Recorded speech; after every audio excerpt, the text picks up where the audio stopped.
Hello, it's Grandma again. I have for you another chapter in Little House in the Big Woods. And this one is about the sugar snow.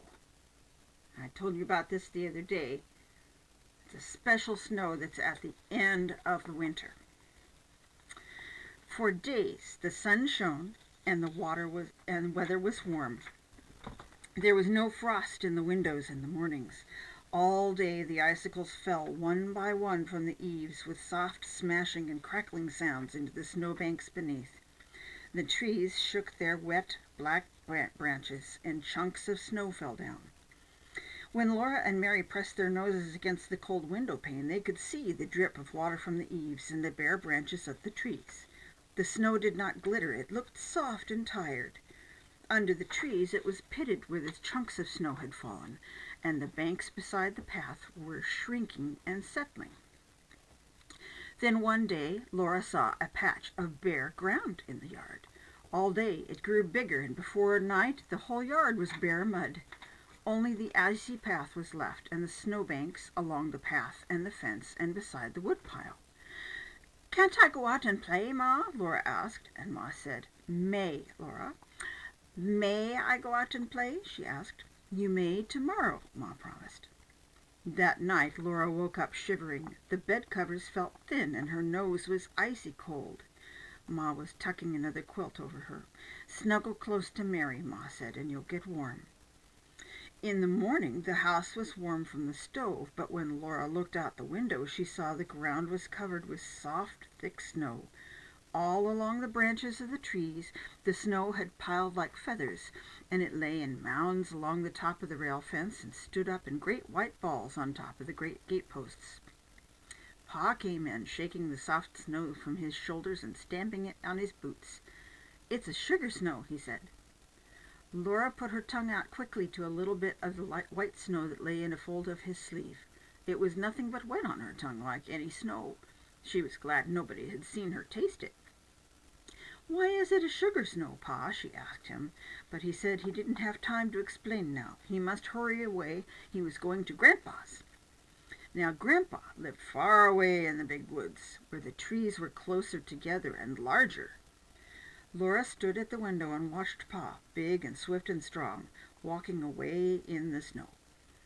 His gun was over his shoulder, and his hatchet and powder horn hung at his side, and his tall boots made great tracks in the soft snow. And Laura watched him until he was out of sight in the woods. It was late before he came home that night. Ma had already lighted the lamp when he came in. Under one arm he carried one large package, and in the other a big covered wooden bucket. "Here, Caroline," he said, handing the package and the bucket to Ma, and then he put the gun on its hooks over the door. "If I'd met a bear," he'd said, "I couldn't have shot him without dropping my load." And then he laughed. "And if I'd dropped that bucket and bundle, I wouldn't have had to shoot him. I could have just stood and watched him eat what's in there and lick his chops."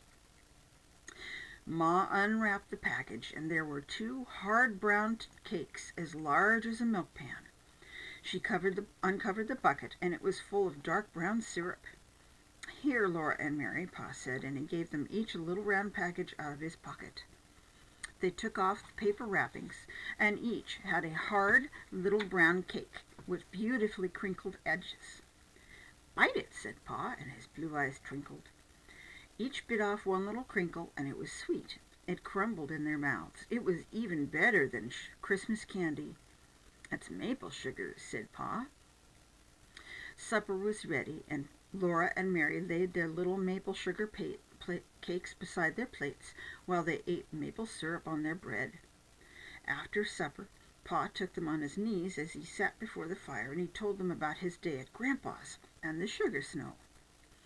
"Now all winter," Pa said, "Grandpa has been making wooden buckets and little troughs.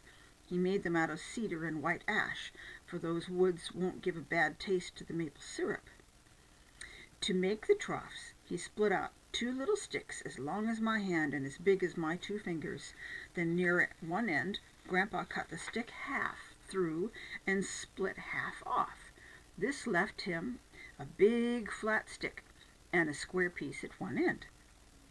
Then with a bit he bored a hole lengthwise through the square part, and with his knife he whittled the wood until it was only a thin shell around the round hole. And the flat part of the stick he hollowed out with his knife until it was a little trough. He made dozens of them, and he made 10 new wooden buckets. He had had them all ready when the first warm weather came and when the sap began to move in the trees. Then he went into the maple woods, and with a bit he bored a hole in each maple tree, and he hammered the round end of a little trough into the hole, and he set a cedar bucket on the ground under the flat end. The sap, you know, is the blood of a tree. It comes up from the roots when the warm weather begins in the spring, and it goes to the very tip of each branch and twig to make the green leaves grow. Well, when the maple sap comes into the hole in the tree, it runs out of the tree, down through the little trough, and into the bucket. "Oh, didn't that hurt the poor tree?" said Laura. "Oh, no more than it hurts you when you pick your finger and it bleeds." Here, I'll show you. All right. There's there's the little troughs that Grandpa made, and a bucket. And there he is. He's stuck the little troughs and the buckets into the trees.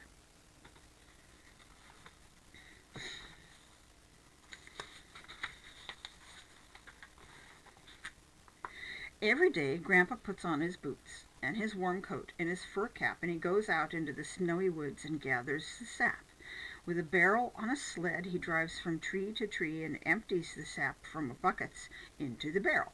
And then he hauls it to a big iron kettle that hangs by a chain from the cross timber between 2 trees. He empties the sap into the iron kettle, and there's a big bonfire under the kettle. When the sap boils and Grandpa watches it carefully, the fire must be hot enough to keep the sap boiling, but not hot enough to make it boil over. And there again, there's the oxen and the giant barrel and sap, and there's the huge pot and the fire. That looks really hot. Every few minutes the sap must be skimmed. Grandpa skims it with a big long wooden ladle that he made out of basswood. When the sap gets too hot, Grandpa lifts ladlefuls of it high in the air and pours it back slowly. This cools the sap a little and keeps it from boiling too fast. When the sap has boiled down just enough, he fills the buckets with the syrup. After that, he boils the sap until it grains when he cools it in his saucer. The instant the sap is graining, Grandpa jumps to the fire and rakes all of it out from beneath the kettle. Then, as fast as he can, he ladles the thick syrup into the milk pans that are standing ready. And in the pans, the syrup turns to cakes of hard brown maple sugar. "So, is that why it's called a sugar snow? Because Grandpa's making sugar?" Laura asked. "No," Pa said. "It's called a sugar snow because a snow at this time of year means that men can make more sugar. You see, this little cold spell and the snow will hold back the leafing of the trees just a little, and that will make for a longer run of sap. When there's a long run of sap, that means Grandpa can make enough maple sugar to last all year for common every day. When he takes his furs to town, he will not need to trade for so much store sugars. He will only have to get a little store sugar to have on the table when the company comes." "Grandpa must be glad there's a sugar snow," Laura said. "Yes," Pa said. "He's very glad. He's going to sugar off again next Monday, and he says we must all come." Pa's blue eyes twinkled, and he'd been saving the best for last. And he said to Ma, "Hey, Caroline, there will be a dance." Ma smiled. She looked very happy, and she laid down her mending for a minute. "Oh, Charles," she said. And then she went on with her mending, but she kept smiling, and she said, "I'll wear my delaine." Ma's delaine dress was beautiful. It was a dark green with a little pattern all over it that looked like ripe strawberries. A dressmaker had made it in the East, in the place where Ma came from when she married Pa and moved out west to the big woods in Wisconsin. Ma had been very fashionable there before she married Pa, and a dressmaker had made her clothes. The delaine was kept wrapped in paper and laid away. Laura and Mary had never seen Ma wear it, but she had shown it to them once. She'd let them touch the big, dark red buttons that buttoned the basque up the front, and she'd shown them how neatly the little whalebones were put into the seams inside with hundreds of teeny crisscross stitches. It showed how important a dance was if Ma was going to wear the beautiful delaine dress. Laura and Mary were excited. They bounced up and down on Pa's knees and asked questions about the dance until at last he said, "Now you girls run along to bed. You'll know all about the dance when you see it. I'll have put a new string on my fiddle." There was sticky fingers and sweet mouths to be washed, and there were prayers to be said, and by the time Laura and Mary were snug in their trundle bed, Pa and the fiddle were both singing while he kept time with his foot on the floor. "I'm Captain Jinks of the Horse Marines. I feed my horse on corn and beans, and I often go beyond my means. I'm Captain Jink of the Horse Marines. I'm a captain in the army." All right, the next chapter for next time is the dance at Grandpa's. Bye now.